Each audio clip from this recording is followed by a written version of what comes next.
Hello दोस्तों, नमस्कार। स्वागत है एक और शानदार वीडियो। यूपीपीसीएस के इंटरव्यू चल रहे हैं, हम लगातार कवर कर रहे हैं। मैम अभी इंटरव्यू देके आए हैं, जानेंगे कैसा एक्सपीरियंस रहा है इंटरव्यू का, साथ ही साथ इनकी स्ट्रेटजी और जर्नी के बारे में बात करेंगे। फर्स्ट ऑफ ऑल मैम, स्वागत है हमारे चैनल। थैंक यू भैया। अपने बारे में बताइए, आपका नाम और एजुकेशन। मेरा नाम मानसी है। ग्रेजुएशन बीएससी किया हुआ है मैथ स्टैट्स कंप्यूटर साइंस से। इसके बाद मैंने एमए किया हुआ है हिस्ट्री से और फिर मैंने बीएड भी किया हुआ है, बट ठीक बीएड है। भी किया। जी सर। ओके, तो आज का ये ऑल ओवर एक्सपीरियंस कैसा रहा इंटरव्यू का? इंटरव्यू से पहले से क्या चल रहा था माइंड में, अब आए हो तो कैसा फील? ठीक था। इंटरव्यू से पहले थोड़ा घबराहट रहती है, बट बहुत अच्छा पैनल है, बहुत काम कर देते हैं आपको, बहुत कम्फर्टली क्वेश्चन से, कुछ स्ट्रेस लेने की बिल्कुल ज़रूरत नहीं है। किस क्वेश्चन से आपकी शुरुआत हुई थी, तो वो क्वेश्चन क्या? एक्चुअली मुझसे यही पूछा था आप अपने बारे में बताइए, तो मैंने अच्छे बुंदेलखंड क्षेत्र के बारे में स्टार्ट किया था कि मैं वहाँ से बिलोंग करती हूँ। बुंदेलखंड जी। तो उन्होंने फिर क्वेश्चंस मेरे वहाँ से ही पुट अप हुए थे ज़्यादा। किस तरीके के क्वेश्चन से थोड़ा रिवील करना चाहिए? जैसे सर कि ललितपुर से पूछा था, ललितपुर का ओडीओपी क्या है, और ललितपुर में क्या समस्याएं कुछ ज़्यादा हैं तो वो क्या है। दूसरा ओरछा में पूछा था, राम राजा सरकार का मंदिर है।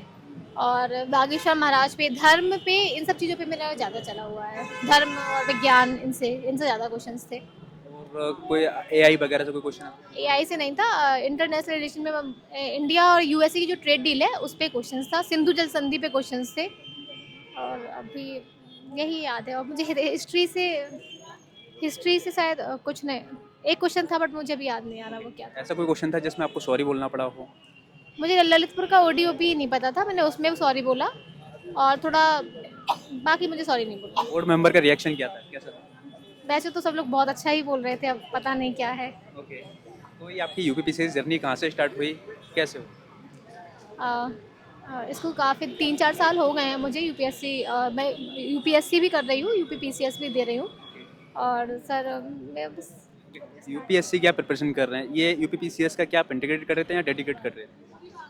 हाँ, इंटर तो मैंने पहले जो स्टार्टिंग में दिया था तो यूपीएससी नहीं हुआ था फर्स्ट अटेम्प्ट में इसमें हो गया था। तो मैंने इस पे ध्यान दिया। फिर सेकेंड अटेम्प्ट में यूपीएससी प्रीलिम्स हुआ था, मेंस नहीं हो पाया था। फिर दोनों प्रोसेस साथ में बराबर चलती रही। क्या लगा जो आपको यूपीएससी में जो आपका प्रीलिम्स नहीं हुआ, तो कहाँ गैप लग रहा था? कहीं आपकी स्टडी कवर नहीं हुई थी या फिर फाउंडेशन? नहीं, फर्स्ट अटेम्प्ट था तो मुझे लगता है कि मुझे थोड़ा कम नॉलेज थी उस टाइम, तो इसलिए नहीं हुआ था। अगर आपकी अगर मैं यूपीपीसीएस की जर्नी की बात करूँ, तो प्रीलिम्स की क्या स्ट्रेटजी थी, किस तरीके से आपने प्रीलिम्स को कवर किया?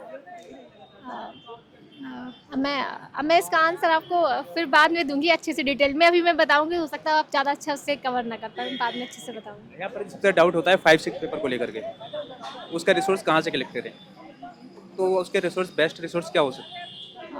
बेस्ट तो ऐसे कोई रिसोर्स बेस्ट नहीं होता है, बट मैंने जो किया था वो टेस्ट वर्ल्ड की एक कॉपी आती है, मैंने वो देखी थी। ओनली आईएएस देखा था मैंने। मुख्यतः जो टॉपिक्स थे उनको सारा कवर किया था, वो चाहे मैं कहीं से भी कवर करूँ, कोई ऐसे एक बुक पे डिपेंडेंट नहीं थी।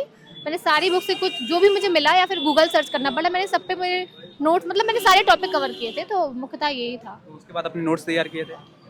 कुछ मैं ज़्यादा नोट्स नहीं बनाती हूँ, बट कुछ मैंने किए थे। ये सब थोड़ा डाउट यहाँ पर रहता है एस्पिरेंट का, क्या आंसर राइटिंग कैसे करें, how to start answer writing, तो उसके लिए क्या बेस्ट हो सकता है? आंसर राइटिंग मैंने ज़्यादा आंसर राइटिंग नहीं की, तो मैं ज़्यादा अच्छा आंसर इसका दे नहीं पाऊँगी। आप किसी और से ज़्यादा अच्छा।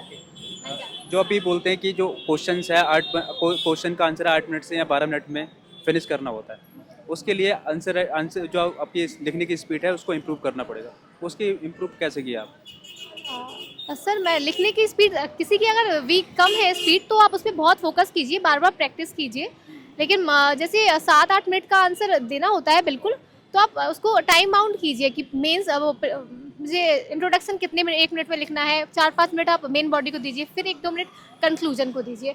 बट अगर उस पर आप बहुत प्रैक्टिस कीजिए। बट जिसका अगर अच्छा है लिखने में, उसको टेंशन नहीं होती है। मुझे नहीं थी इस चीज़ की कि मैं कैसे कवर करूँगी, बट हाँ, किसी को होता है, मेरे फ्रेंड्स को है, तो बहुत प्रैक्टिस कीजिए। आपने मेंस की टेस्ट सीरीज ज्वाइन किया था क्या?